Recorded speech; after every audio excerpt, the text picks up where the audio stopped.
اب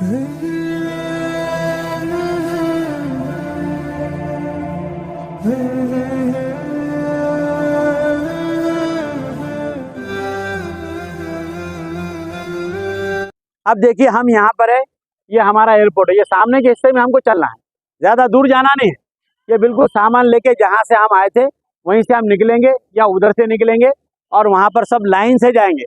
جانے میں گڑبڑیں گے نا، پورے لوگ لائن سے چلنا، آپ کو چلیں گے نا سبھی۔ آپ سمجھ میں آئے نا ساری چیزیں؟ اگر کسی کی سمجھ میں کوئی چیز نہیں آئی ہے تو وہ پوچھ سکتے ہیں، اور یہی نہیں، وہاں پر بھی ہم ہوٹل میں رہیں گے، حرم میں رہیں گے، جہاں بھی جائیں گے ہم آپ کے ساتھ رہیں گے۔ کوئی بھی چیز سمجھ میں نہیں آئی بلا تکلف آپ مجھے آ کر پوچھ سکتے ہیں۔ ہم کو عمرہ اچھا کرنا ہے اور بہترین کرنا ہے۔ اچھا، اور ایک بات میں وہاں کی بتا دوں آپ کو کہ جب ہم وہاں جائیں گے تو زیادہ سے زیادہ وقت ہمارا حرم شریف میں گزرنا چاہیے۔ بہت سے لوگ اپنے ہوٹلوں میں، بازاروں میں وقت گزارتے، ارے بھائی اتنا پیسہ ہم نے خرچ کیا، اتنی محنت اور مشقت کے ساتھ وہاں پر گئے، پوری رات قربان کیے، آج کا پورا دن قربان کیے، اور وہاں جانے کے بعد اگر ہوٹلوں میں بیٹھ کے رہیں گے، بازاروں میں جائیں گے تو پھر ہمارا فائدہ کیا ہے؟ تو وہاں پر ہم جائیں گے تو 5 نمازیں حرم میں پڑھنا، اور خاص طور سے جب عصر میں جائیں گے، عصر، مغرب، عشاء، یہ 3 نمازیں پڑھنے کے بعد ہی آنا ہے۔ 3 نمازیں پڑھنے کے بعد آنا۔ آپ 3 نمازوں کے دوران میں طواف کر سکتے، نماز پڑھ سکتے، تلاوت کر سکتے، ذکر و اذکار میں جو ہے بیٹھ سکتے، جو چیز آپ کا دل بول رہا کر سکتے، اور اگر کچھ بھی نہیں چاہ رہا تو خالی خانہ کعبہ کو دیکھتے رہیے۔ آپ خالی خانہ کعبہ کو دیکھیں گے تو انشاءاللہ آپ کو اس کا بھی اجر ملنے والا ہے۔ یہ چیز کا خاص طور سے خیال رکھیں، غیر ضروری چیزیں، لایانی چیزیں بالکل نہیں بولنا۔ کسی قسم کی کوئی تکلیف ہوتی ہے تو ہم آپس میں مل کے اس کو دور کرنے کی کوشش کریں گے جو ہو سکتی ہے، اور جو تکلیف دور نہیں ہو سکتی ہے تو آپ کو، ہم کو بھی سمجھ میں آئے گا، ہم اس کو چھوڑ دیں گے۔ زیادہ اس میں دماغ کھپانے کی ہم کو ضرورت نہیں ہے۔ زیادہ وقت ہمارا عبادت میں لگنا چاہیے، تلاوت میں لگنا چاہیے، حرم شریف میں لگنا چاہیے۔ وہ کعبہ جس کو ہم نمازوں میں بولتے تھے کہ منہ میرا کعبہ شریف کی طرف، آج اللہ کا کرم ہے کہ ہم اس کے کعبے کے سامنے ہم جا رہے ہیں۔ کعبہ شریف ہمارے سامنے رہے گا۔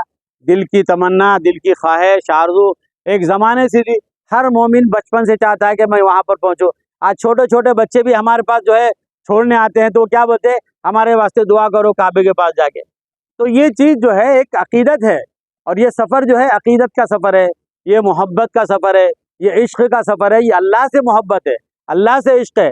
اور جتنی پراگندہ حالت میں ہم اللہ کے پاس جائیں گے، اللہ کو ترس آئے گا ہماری ذات پر۔ اللہ تعالیٰ بولیں گے کہ دیکھو اس بندے نے نیند کی قربانی دی، اس بندے نے سفر کی قربانی دی، اس نے کھانے پینے کی قربانی دی، محض اس واسطے کہ میرے گھر میں میری حاضری کے لیے آ رہا ہے، میرے گھر کے دیدار کے لیے آ رہا ہے۔ تو اللہ تعالیٰ کی رحمت جوش میں آتی ہے، اور پھر اللہ تعالیٰ جو نوازتے ہیں، پھر جو دعائیں مانگنا ہے وہ دعائیں وہاں پر مانگنا چاہیے۔ اپنے لیے مانگو، اپنے والدین کے لیے، اپنے اولاد کے لیے، رشتہ داروں کے لیے، دوست احباب کے لیے، پھر عامۃ المسلمین کے لیے، پھر پورے عالم کے لیے۔ اور ان دعاؤں کے اندر خاص طور سے ہمارے فلسطینی بھائی اور بہنوں کو، ان کو ہرگز نہ بولے، وہ بہت مظلوم ہیں۔ انشاءاللہ ان کی قربانی رائے گا نہیں جائے گی، ان کا خون انشاءاللہ رنگ لائے گا، اور اللہ تعالیٰ ان کو فتح نصیب فرمائیں گے۔ آپ سب دعا کریں کہ اللہ تعالیٰ فلسطینیوں کو فتح و نصرت سے ہمکنار فرمائے، اور اسرائیل کو نیست و نابود کر کے انہیں تباہ و برباد فرما دے۔ اب ہم انشاءاللہ دعاؤں کا اہتمام کریں، تلبیہ پڑھتے رہیں، اور تلبیہ میں ایک مرتبہ تلبیہ پڑھا دیتا ہوں۔ تلبیہ سب کو یاد ہے نا؟ ایک مرتبہ پڑھیے، لبیک اللہم لبیک، لبیک اللہم لبیک، لبیک لا شریک لک لبیک، لبیک لا شریک لک لبیک، ان الحمد ان الحمد والنعمت والنعمت لک والملک لک والملک لا شریک لک۔ لا شریک لک۔ بس یہ تلبیہ بار بار جب احرام کی حالت میں آ جائیں گے تو احرام کی حالت میں آنے کے بعد بار بار تلبیہ پڑھنا ہے۔ اور جہاز میں بھی انشاءاللہ اگر کسی چیز کا کوئی مسئلہ پوچھنا ہے، بات کرنا ہے، میں خود جہاز میں آپ کے پاس آؤں گا، یا آپ بھی میرے پاس آ سکتے، اور بات چیت ہو سکتی ہے۔ اور بغیر تکلیف کے، بغیر ٹینشن کے ہم کو یہ سفر کرنا ہے۔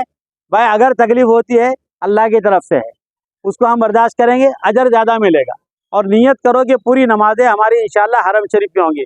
سب کریں گے نا نیت بھائی؟ چلیے اللہ تعالی ہم سب کو عمل کی توفیق عطا فرمائے۔